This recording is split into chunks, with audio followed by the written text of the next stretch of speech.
Yakobus 2 ayat 10. Sebab barang siapa menuruti seluruh hukum itu, tetapi mengabaikan satu bagian daripadanya, ia bersalah terhadap seluruhnya.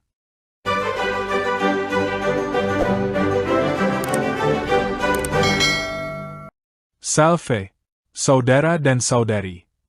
Semoga hari ini berkat Tuhan berlimpah atas diri dan keluarga Anda.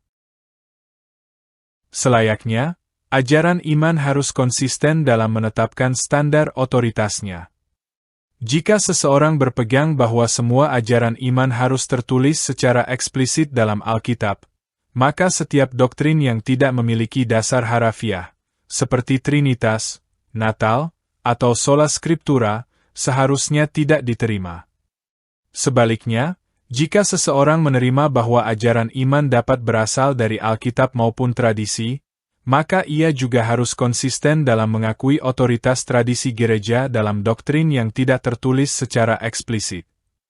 Ketidakkonsistenan terjadi ketika pada satu pihak menolak yang tidak tertulis dalam beberapa hal, tetapi tetap menerima konsep yang tidak tertulis secara harafiah dalam hal lain. Iman bukan hanya soal teks tertulis atau tidak, tetapi juga hasil penafsiran yang dipimpin Roh Kudus, berdasarkan kesaksian gereja dan sejarah iman yang diwariskan. Beberapa prinsip berikut ini adalah contoh yang tidak tertulis tetapi toh dipercaya dan dipraktekkan. 1. Trinitas tidak tertulis secara harfiah dalam Alkitab. Prinsip Trinitas adalah keyakinan Kristen bahwa Allah adalah satu dalam esensi, tetapi terdiri dari tiga pribadi, Bapa, Putra atau Yesus Kristus, dan Roh Kudus. Ketiganya memiliki keberadaan yang sama, namun berbeda dalam peran dan fungsi, saling berinteraksi dalam kasih dan keharmonisan ilahi. Apakah Alkitabiah atau tidak? Istilah Trinitas, Tritunggal, tidak pernah muncul dalam Alkitab, tetapi konsepnya diambil dari berbagai ayat yang menyatakan bahwa Bapa, Anak, atau Yesus, dan Roh Kudus adalah Allah yang esa dalam tiga pribadi. Prinsip ini adalah tafsiran yang muncul dalam beberapa ayat Alkitab, misalnya, Kejadian 1 ayat 1-3, Ulangan 6 ayat 4, Matius 28 ayat 19, 2 Korintus 13 ayat 13, Kisah Para Rasul 5 ayat 3-4. Penjelasan.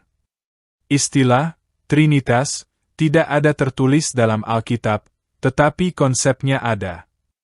Ini adalah hasil penafsiran yang kemudian menjadi kesimpulan teologis dari berbagai ayat yang menyebutkan Bapa, Anak, dan Roh Kudus sebagai satu kesatuan ilahi. Dengan demikian prinsip Trinitas adalah penafsiran teologis, dan bukan perintah literal. 2. Perayaan Natal. Prinsip. Hampir semua umat Kristen di seluruh dunia merayakan Natal sebagai hari kelahiran Yesus Kristus dalam rangka inkarnasi. Alkitabiah atau tidak? Perintah rayakanlah Natal tidak pernah disebutkan secara literal dalam Alkitab, tetapi berita kelahiran Yesus dimuat dalam banyak ayat. Injil Lukas dan Matius memang mencatat kisah kelahiran Yesus, tetapi tidak ada perintah langsung bahwa rayakanlah Natal. Asal-usul perayaan Natal. Perayaan Natal baru ditetapkan beberapa abad setelah gereja mula-mula berdiri. Kaisar Konstantinus melegalkan kekristenan pada abad keempat, dan sekitar waktu itu, gereja mulai merayakan Natal pada 25 Desember. Penjelasan.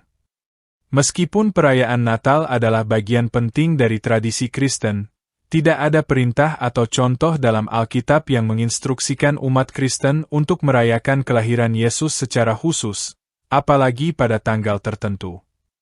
Perayaan ini adalah hasil dari tradisi gereja yang berkembang seiring waktu, bukan praktik yang ditetapkan secara langsung oleh kitab suci. Dengan demikian, perayaan Natal adalah penafsiran teologis yang diwariskan, dan bukan perintah literal. 3. Sola Scriptura, hanya kitab suci sebagai otoritas tertinggi. Prinsip. Hanya Alkitab yang menjadi otoritas tertinggi dalam iman dan praktik Kristen, bukan tradisi gereja atau otoritas rohani lainnya. Apakah Alkitabiah atau tidak? Meskipun Alkitab menyatakan bahwa segala tulisan yang diilhamkan Allah memang bermanfaat, 2 Timotius 3 ayat 16. Tidak ada ayat yang secara eksplisit mengatakan bahwa Alkitab adalah satu-satunya otoritas. Faktanya, di gereja mula-mula, tradisi lisan juga berperan penting, misalnya, 2 Tesalonika 2 ayat 15. Peganglah teguh ajaran-ajaran yang telah kamu terima dari kami, baik secara lisan maupun secara tertulis. Penjelasan. Sola Scriptura adalah hasil reformasi terhadap penyalahgunaan tradisi gereja di abad pertengahan, tetapi prinsip Sola Scriptura itu sendiri merupakan interpretasi teologis, bukan perintah literal dari Alkitab. 4. Altar call, panggilan untuk menerima Kristus di depan umum. Prinsip. Praktik mengundang orang untuk maju ke depan gereja sebagai tanda menerima Yesus Kristus sebagai juru selamat secara publik. Apakah Alkitabiah atau tidak? Tidak ada contoh spesifik dalam Alkitab tentang altar call seperti yang umum dilakukan di kebaktian modern. Alkitab memang berbicara tentang pentingnya mengaku dengan mulut, Roma 10 ayat 9, tetapi tidak mengatur format khusus untuk model altar call itu. Penjelasan. Praktik ini berkembang dalam kebangunan rohani, revivalis, abad ke-18 dan 19, terutama melalui penginjil seperti Charles Finney. Ini adalah metode untuk membantu orang membuat keputusan iman secara publik, tetapi bukan perintah langsung dari kitab suci. 5. Doa syafaat langsung tanpa perantara. Prinsip. Semua orang percaya bisa langsung berdoa kepada Allah tanpa perantara manusia, misalnya, imam atau orang kudus. Alkitabiah atau tidak?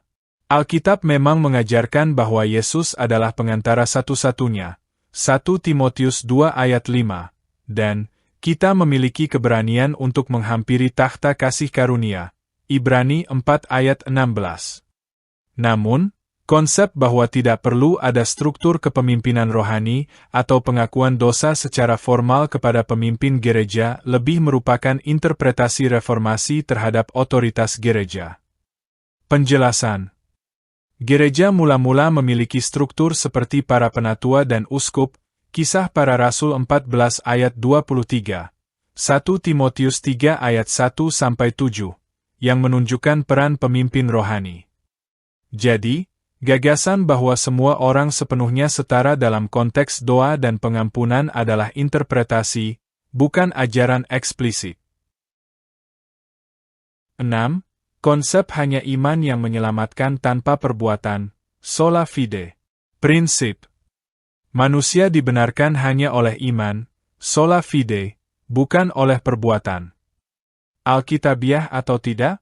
Paulus memang menulis bahwa manusia dibenarkan karena iman, bukan karena melakukan hukum Taurat, Roma 3 ayat 28. Namun, Yakobus berkata, iman tanpa perbuatan adalah mati, Yakobus 2 ayat 26. Dan, manusia dibenarkan oleh perbuatan, dan bukan hanya oleh iman, Yakobus 2 ayat 24. Penjelasan. Meskipun pembenaran oleh iman adalah tema sentral dalam tulisan Paulus, gereja mula-mula juga mengajarkan bahwa iman yang sejati harus membuahkan perbuatan. Penekanan eksklusif pada iman tanpa memperhitungkan perbuatan adalah penafsiran teologis dan bukan perintah literal. 7. Praktik baptisan dewasa saja, dan menolak baptisan bayi. Prinsip. Banyak gereja, seperti baptis, hanya menerima baptisan orang dewasa yang mengaku iman secara sadar, menolak baptisan bayi. Alkitabiah atau tidak? Alkitab memang menunjukkan baptisan setelah tobat dan pengakuan iman. Kisah Para Rasul 2 ayat 38. Namun, ada juga referensi tentang baptisan seisi rumah. Kisah Para Rasul 16 ayat 15 dan 33, yang secara implisit bisa mencakup anak-anak. Penjelasan. Alkitab tidak secara eksplisit melarang atau memerintahkan baptisan bayi.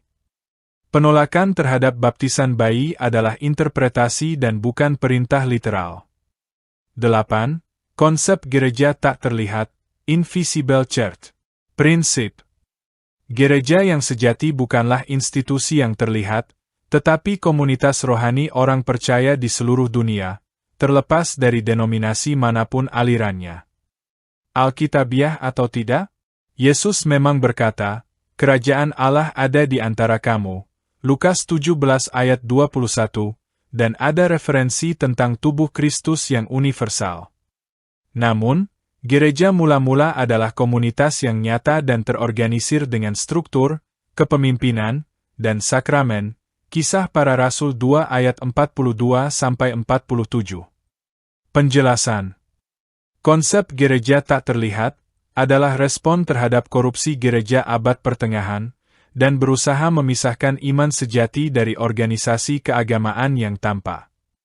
Tapi ide ini bukan perintah langsung dari kitab suci. Dan inilah sebenarnya salah satu penyebab begitu banyak gereja di Eropa yang sudah kosong. Tidak ada lagi umat yang datang.